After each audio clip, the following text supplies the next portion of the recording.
बस बहुत हुआ, अब मैं थक चुकी हूँ। ऐसे मैं कब तक ऐसे ही अपने सर पर ये दुपट्टा लेकर बैठी रहूंगी। मैं इतनी सुंदर हूँ, अगर मेरे सर पर ये दुपट्टा नहीं होता तो मेरे लंबे बाल और मेरा सुंदर चेहरा कितना अच्छा लगता। लीना, इस दुपट्टे में तुम्हारी सुंदरता को 4 चांद लग जाते हैं। जरा एक बार खुद को अच्छे से देखो जरा। इरावती ने बड़े प्यार से लीना के सिर पर दुपट्टा ठीक किया। माँ, मुझे जाने दीजिए, मेरी सहेलियाँ मेरा इंतजार कर रही होंगी। फिर लीना अपनी सहेलियों के साथ पानी लेने तालाब की ओर चल पड़ी।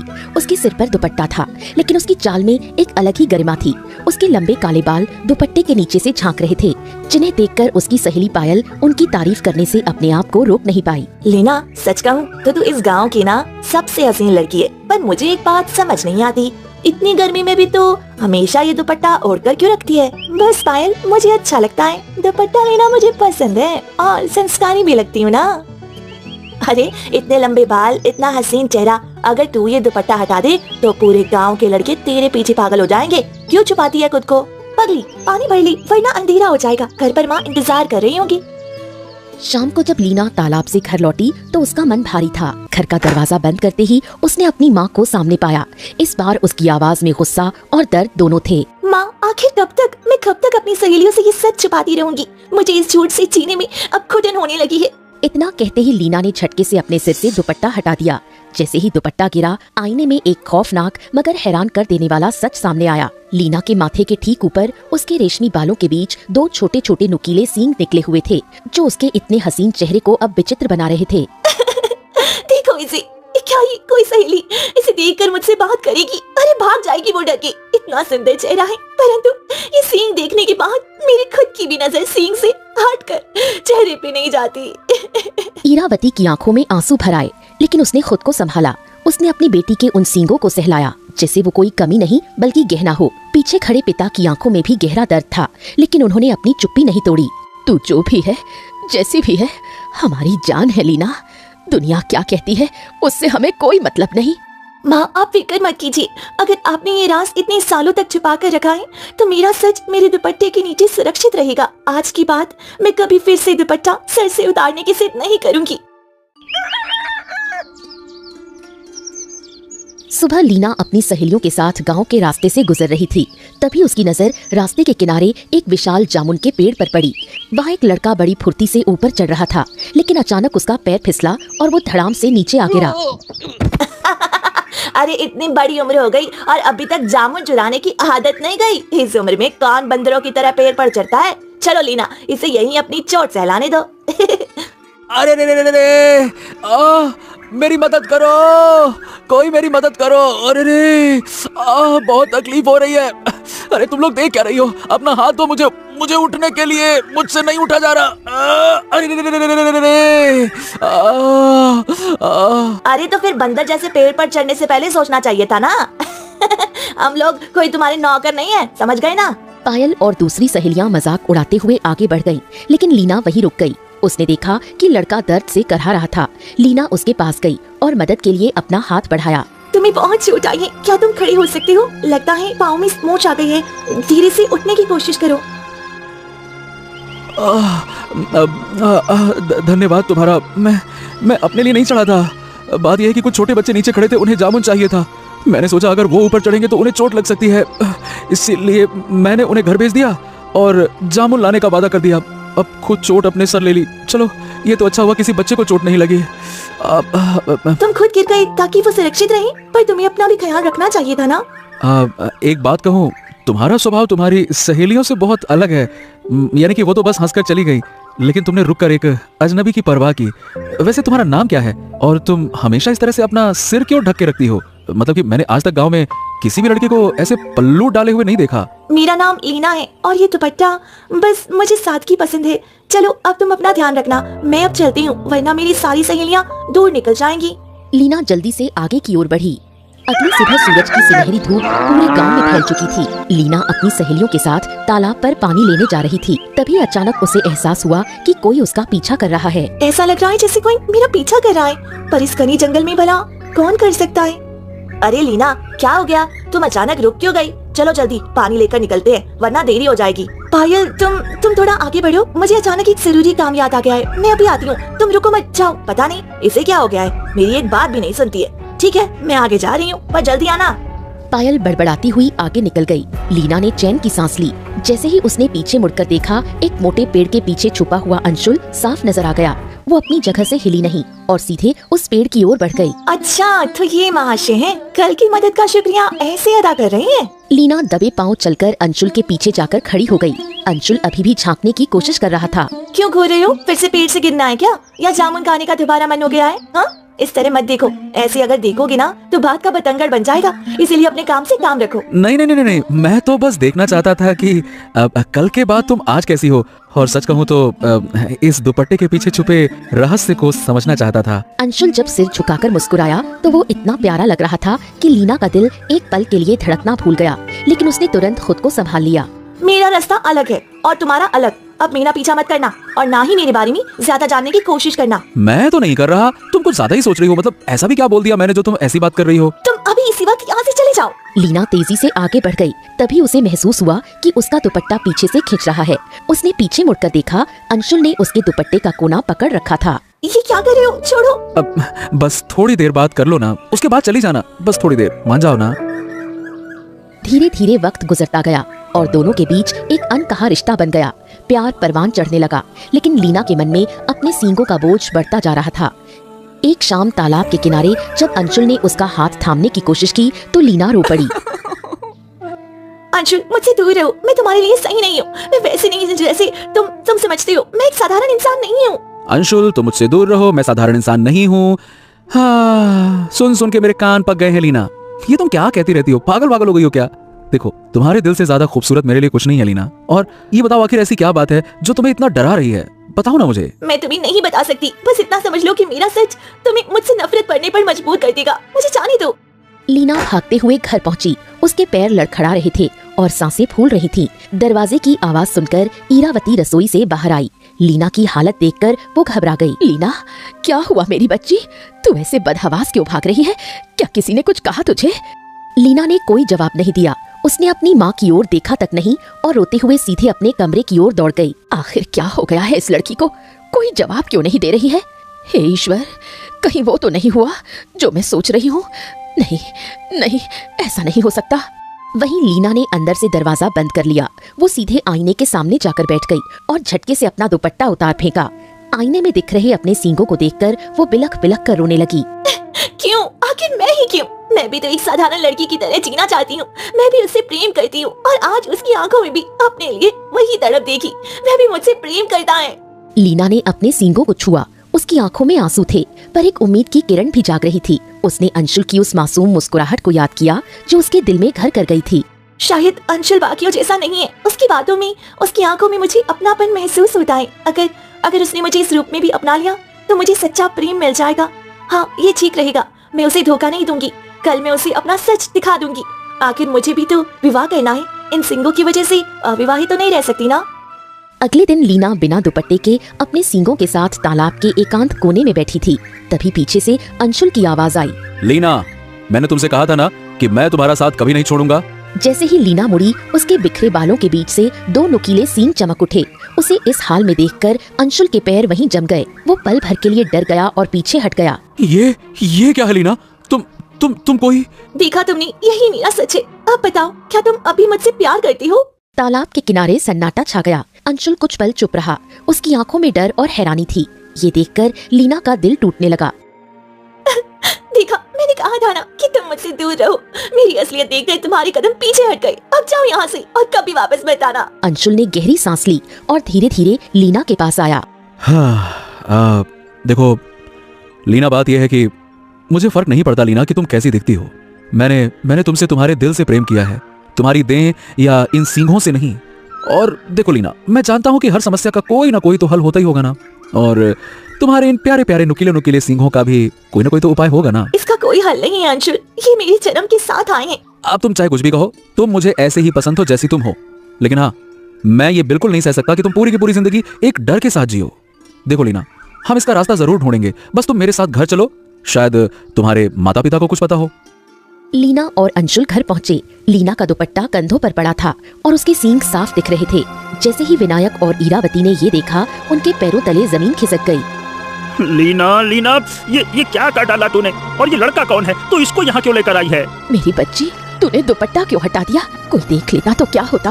बेटा, तुम इसे इस हालत में यहाँ तक कैसे ले आए? देखिए डरिए मत। मैंने लीना का सच स्वीकार कर लिया है, लेकिन मैं इसे घुट-घुट कर जीते नहीं देख सकता। कृपया करके मुझे ये बताइए कि क्या ये कोई श्राप है या फिर इसका कोई इलाज नहीं है क्या? बेटा, हम 17 साल से इसका बोझ उठा रहे हैं। नगर नगर भटके, वैद्यों से मिले, पर सबने हाथ खड़े कर दिए। किसी ने इसे श्राप कहा तो किसी ने शैतानी साया, किसी ने न जाने क्या क्या नहीं कहा। हम तो हार ही मान चुके। हमें लगा हमारी बेटी की किस्मत में यही लिखा है।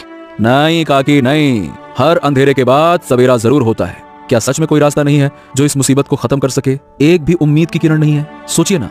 हाँ बेटा, बस एक ही आस बची है। पहाड़ों के उस पार एक गुफा में ज्ञानी बाबा रहते हैं। कहते हैं उनके पास हर रहस्य की चाबी है। लेकिन बेटा, रास्ता बहुत कठिन है। रास्ता चाहे जितना भी मुश्किल हो, मैं लीना को लेकर वहां जाऊंगा और आप बस हमारे साथ चलिए। फिर विनायक और इरावती ने एक दूसरे की ओर देखा और हिम्मत जुटाकर इस कठिन सफर के लिए तैयार हो गए। सभी कुछ घंटे सफर करने के बाद ज्ञानी बाबा की कुटिया में आ गए। तो आखिरकार तुम लोग आ ही गए। नियति अपना खेल खेल रही है। बाबा, क्या आप मुझे इस कैद से आजाद कर सकते हैं? क्या मैं कभी एक साधारण लड़की बन पाऊंगी? आजादी की कीमत चुकानी पड़ती है पुत्री। तेरे माथे पर जो है वो सिर्फ हड्डी नहीं बल्कि एक इतिहास है। बाबा, हम हर कीमत चुकाने को तैयार हैं। आप बस हमें सही मार्ग तो बताइए। मार्ग करपेल द्वार से होकर जाता है। 3 दिन का सफर है, 3 रातों का सन्नाटा। अगर इस दौरान किसी के मुंह से एक भी शब्द निकला तो तुम्हारे साथ क्या होगा ये मैं भी नहीं जानता। अपनी बेटी के लिए हम अपनी जुबान पर पत्थर रख लेंगे बाबा। एक शब्द नहीं बोलेंगे। बस आप हमें उस द्वार तक पहुंचा दीजिए, बस। फिर चारों ने उस रहस्यमयी मार्ग पर कदम रखा। चारों ओर घना कोहरा फैला था और हवा में एक भारी सन्नाटा छाया हुआ था। नियम सख्त था। 3 दिन और 3 रातें बिना एक शब्द बोले चलना था। भूख, प्यास और थकान ने सबका बुरा हाल कर दिया था, पर मंजिल की चाह में वो आगे बढ़ते रहे। तीसरे दिन की शाम को जब सामने दूसरा विशाल पत्थर का द्वार दिखाई दिया तो इरावती का सब्र टूट गया। शुक्र है ईश्वर का, मेरे तो घुटने दुख गए थे चलते चलते। चलो अब तो किनारे लग गए। इरावती के मुंह से शब्द निकलते ही जोरदार गर्जना हुई। आसमान में बिजली कड़की और एक तेज झटका लगा और आंखों के सामने अंधेरा छा गया। जब सबकी आंखें खुली तो वो उसी जगह खड़े थे जहाँ से 3 दिन पहले यात्रा शुरू हुई थी। सारी मेहनत मिट्टी में मिल चुकी थी। मैंने कहा था माँ, ये सब बेकार है। अब मैं दोबारा उस नर्क जैसे रास्ते पर नहीं जाऊंगी। मुझे कोई इलाज नहीं चाहिए। मैं इन सिंहों के साथ जी लूंगी। ए बेटी शांत हो जा, बेटी शांत हो जा। तेरी माँ की एक छोटी सी चूक ने सब कुछ बिगाड़ दिया। पर बेटा, अब हमारे शरीर में दोबारा उतनी ताकत नहीं बची है। नहीं नहीं नहीं नहीं, हम हार नहीं मान सकते। लीना, एक बार फिर से मुझ पर भरोसा करो। इस बार मैं तुम्हारे साथ रहूंगा और कोई एक शब्द भी नहीं बोलेगा। एक शब्द भी नहीं। मुझे माफ कर दो बेटी। मेरी एक छोटी सी गलती की वजह से तुम सबकी मेहनत बेकार चली गई। मुझे अपना सब्र नहीं छोड़ना चाहिए था। मैं बस बहुत थक गई थी। मुझे माफ कर दो। इरावती, तुमने ये क्या कर दिया? अब दोबारा उस रास्ते पर जाने की हिम्मत मुझ में नहीं है भाई, नहीं है। नहीं काकी, आप अपने आप को दोष मत दीजिए। गलती इंसान से ही होती है। अब इतनी लंबी यात्रा और थकान में धैर्य खो जाना स्वाभाविक सी बात है, कोई बात नहीं। पर इसका मतलब ये नहीं है कि हम हार मान लें। हमें फिर से हिम्मत जुटानी होगी और पहले से ज्यादा संयम रखना होगा। बोलो लीना, ठीक है ना? ठीक है अंशुल, अगर तुम मेरा साथ देती हो और मुझ पर भरोसा रखती हो तो मैं तुम्हारे लिए ये सब करने को दोबारा तैयार हूँ। माँ, आप रोना बंद कीजिए। इस बार हम सफल जरूर होंगे। अंशुल की दृढ़ता ने सबके बुझते मन में फिर से जान फूंक दी। मैं भी अब हिम्मत नहीं हारूंगी। चलो चलते हैं। इस बार हम कोई गलती नहीं दोहराएंगे। फिर सभी बिना एक शब्द बोले दोबारा धुंध भरे कारपेल द्वार के भीतर प्रवेश कर गए। वो द्वार पार कर दूसरी दुनिया में पहुंच गए। वहाँ का नजारा देखकर सबके होश उड़ गए। लीना के सिर पर वो सींग वैसे ही मौजूद थे। देखा अंशुल, कुछ भी नहीं बदला। इतनी तकलीफ, इतनी प्यास और इतनी खामोशी, सब व्यर्थ गई। मेरे सींग अब भी वैसे ही हैं। ज्ञानी बाबा ने हमें धोखा दिया। यहाँ तो सिर्फ सन्नाटा और वीरान वादियाँ है। हमारा भरोसा टूट गया। हाँ, लगता है अब हमें वापस लौटना होगा। अब कुछ नहीं हो सकता। लीना, सब्र रखो। चलो चलते हैं, चलो।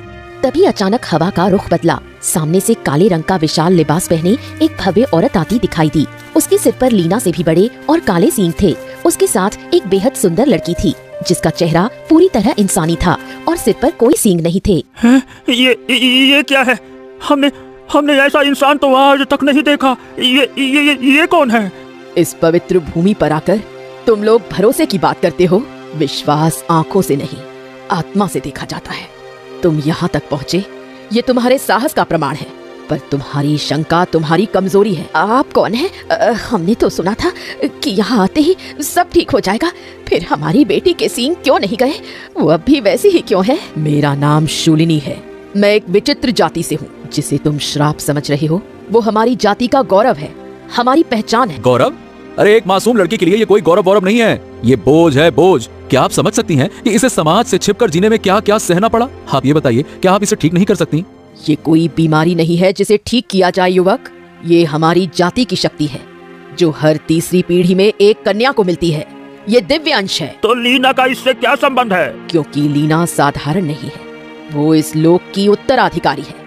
उसके माथे के ये सींग उसकी जीत का प्रतीक है, हार का नहीं। वो यहाँ राज करने के लिए जन्मी है। उत्तराधिकारी? पर मैं तो एक साधारण गांव की लड़की हूँ। मेरा परिवार, मेरा गांव सब वही है। मुझे ये शक्ति नहीं, सब वही है। मुझे ये शक्ति नहीं चाहिए। जो खून में है उसे नकारा नहीं जा सकता लीना। तुम इस धरती का हिस्सा हो। कुछ भी हो जाए, हम अपनी बेटी तुम्हें नहीं देंगे। हाँ, ये हमारी बेटी है, चाहे इसमें कितनी भी शक्ति हो, हम इसे नहीं छोड़ सकते। ये मेरी बेटी है और हमेशा मेरी ही रहेगी। विनायक, इरावती, जिसे तुम अपनी बेटी समझते रहे, वो मेरी अमानत थी। 17 साल पहले मैंने ही उसे तुम्हारे आंगन में छोड़ा था, और जो मेरे पास है वो तुम्हारी पुत्री है। क्या लीना हमारी संतान नहीं? अरे आपने ऐसा क्यों किया? क्योंकि मेरी जाति के लोग केवल शक्तिशाली हैं, चतुर नहीं। मैं चाहती थी कि मेरी बेटी इंसानों के बीच रहकर बुद्धि और चालाकी सीखे, ताकि वो हमारे कबीले के उन दुश्मनों और खतरों का सामना कर सके जो केवल ताकत से नहीं जीते जा सकते। और देखो, आज मेरा मकसद पूरा हुआ। लीना के पास मेरी शक्ति है और तुम लोगों की दी हुई बुद्धि नहीं। लीना हमारी जान है, हमने उसे पाला है। अब वक्त आ गया है, लीना अपनी असली माँ के पास आ जा। अब तुझे इस कबीले की रानी बनना है। नहीं शूलिनी जी, मैं उसके साथ नहीं जा सकती। 17 साल तक इन्होंने मुझे अपनी कोख से जन्म देकर बेटी की तरह प्यार दिया है। मेरे लिए ये मेरे माता पिता हैं। मेरा संसार इसी गांव और इन्हीं लोगों में है। तू अपनी सगी माँ को ठुकरा रही है, और तू कोयल, जा अपने असली माता पिता के पास जा। तू तो साधारण है, मेरे किसी काम की नहीं। शूलिनी ने उस साधारण लड़की कोयल को धक्का दिया, जिसे उसने अपनी बेटी बनाकर पाला था। कोयल कांप रही थी, पर वो विनायक और इरावती की ओर नहीं बढ़ी। वो दौड़कर वापस शूलिनी के पैरों में बैठ गई। नहीं माँ, आप मुझे खुद से दूर मत कीजिए। भले ही मैं साधारण हूँ, पर आपने ही मुझे अपनी ममता की छाई दी है। आप ही मेरी असली माँ है। मूर्ख लड़की, हट यहाँ से। देख, तेरे असली माँ बाप वहाँ खड़े हैं, जा उनके पास। मैं कहीं नहीं जाऊंगी, चाहे आप मुझे मार डालो या श्राप दे दो, मैं आपकी ही बेटी बनकर रहूंगी। शूलिनी का कलेजा कांप उठा। देखिए शूलिनी जी, ममता किसी खून के रिश्ते की मोहताज नहीं होती है। लीना आपकी बेटी है, पर उसका दिल इनके पास है। और कोयल आपकी नहीं है, पर उसकी रूह आपसे जुड़ी है। शूलिनी की डरावनी और बड़ी बड़ी आंखों में अचानक आंसू छलक आए। मुझे क्या हो रहा है? मेरी अपनी बेटी मुझे मिल रही है, फिर मेरी आंखों में ये आंसू क्यों? नहीं, ऐसा नहीं हो सकता।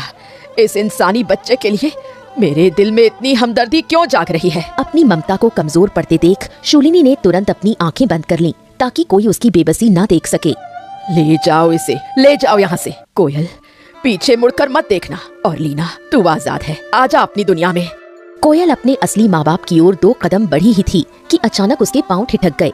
उसने पीछे मुड़कर शूलिनी की ओर देखा, जो अपनी नम आंखें छुपाने की कोशिश कर रही थी। कोयल ने एक पल की भी देरी नहीं की और दौड़कर वापस शूलिनी के चरणों में गिर पड़ी। माँ, चाहे तो मुझे अभी मार डालो, पर खुद से दूर मत करो। जिस आंचल ने मुझे पाला, मैं उसे छोड़कर कहीं नहीं जा सकती। मुझे सींग नहीं चाहिए, मुझे बस आपकी ममता चाहिए। पगली लड़की, तू पत्थर के इस दिल को मोम कर देगी। शूलिनी ने कोशिश बहुत की थी खुद को रोकने की, पर कर नहीं पाई। उसने कोयल को अपने सीने से लगा लिया। उधर लीना का चेहरा आंसुओं से भीगा हुआ था। वो एक तरफ अपनी जन्म देने वाली माँ की जादुई विरासत को देख रही थी, और दूसरी तरफ उन 2 चेहरों को जिन्होंने उसे चलना सिखाया था। माँ, भले ही मेरी रगों में आपका खून दौड़ रहा है, पर इन 17 सालों में मेरा रोम रोम विनायक बाबा और इरावती माँ के प्यार में सींचा गया है। मैं इस शक्ति और इस लोक का मोह कैसे कर लूं? लीना, यहाँ तू रानी बनकर रहेगी। क्या तू साधारण जीवन के लिए ये साम्राज्य छोड़ देगी? साम्राज्य मिट्टी है उस ममता के आगे जो मुझे गांव के उस छोटी सी घर में मिली। इन्होंने मेरे सींगों को श्राप नहीं, मेरी जान समझा। इन्होंने दुनिया की हर कड़वी बात अपने ऊपर झेली ताकि मैं सुरक्षित रहूं। मेरा वजूद इनकी परवरिश से जुड़ा है, आपकी शक्तियों से नहीं। बेटी, हमने कभी सोचा नहीं था कि एक दिन तुझे इस तरह चुनना पड़ेगा। हमें लगा कि तू हमारा हिस्सा है। मैं आपका ही हिस्सा हूँ पिताजी। माँ, आप दोनों के बिना मेरा कोई अस्तित्व नहीं है। भले ही मैं इस लोक की उत्तराधिकारी हूँ, पर मेरी रूह इस इंसानियत में बसी है जो आपने मुझे दी है। मुझे माफ कर दीजिएगा। एक माँ अपनी संतान को जन्म देती है, पर उसे इंसान उसका पालन पोषण करके बनाती है। कोयल ने आपको चुना क्योंकि वह आपकी ममता को पहचानती है, और मैं इन्हें चुनती हूँ क्योंकि इन्होंने मुझे राक्षस नहीं, अपनी बेटी माना है। आज ममता ने शक्ति को हरा दिया। विनायक, इरावती, तुम डरो मत। लीना के 17 साल पूरे हो चुके हैं। मेरी जाति का नियम है कि यदि 17 साल तक उत्तराधिकारी को जादू ना सिखाया जाए तो उसके सींग खुद ब खुद विलुप्त हो जाते हैं। क्या वाकई? क्या हमारी लीना अब एक साधारण जीवन जी पाएगी? हाँ, आज सूर्यास्त होते ही उसके सींग हमेशा के लिए गायब हो जाएंगे और ये तुम्हारी साधारण बेटी बन जाएगी। मैं कोयल को चुनती हूँ क्योंकि जो बिना खून के रिश्ते के मुझे माँ मान सकती है, वही मेरे कबीले को प्रेम से चला सकती है। अब तुम सब यहाँ से चले जाओ, इससे पहले कि मेरा मन बदल जाए। अंशुल ने लीना का हाथ थामा और सब मिलकर कारपेल द्वार की ओर बढ़ चले। जैसे ही वो इंसानी दुनिया की सरहद पर पहुँचे, लीना के माथे पर एक हल्की सी गुदगुदी हुई और उसके सींग हवा में धूल बनकर उड़ गए। उसका माथा अब बिल्कुल साफ और सुंदर था। माँ, पिताजी, देखो, वह भारीपन हमेशा के लिए चला गया। मैं आजाद हूँ। मेरी बच्ची, आज तू वाकई वैसी ही दिख रही है जैसी तू अंदर से थी। अब तुझे कभी अंधेरे कमरों में छुपना नहीं पड़ेगा। हाँ, और अब तुम्हें किसी से अपना चेहरा छुपाने की जरूरत नहीं होगी लीना। अब तुम सिर्फ मेरी हो, मेरी, और इस पूरी दुनिया को तुम खुल के जी सकती हो। ईश्वर का लाख लाख शुक्र है, आज मेरी बेटी के माथे से वो बोझ नहीं बल्कि मेरे कलेजे से एक बहुत बड़ा पत्थर हट गया।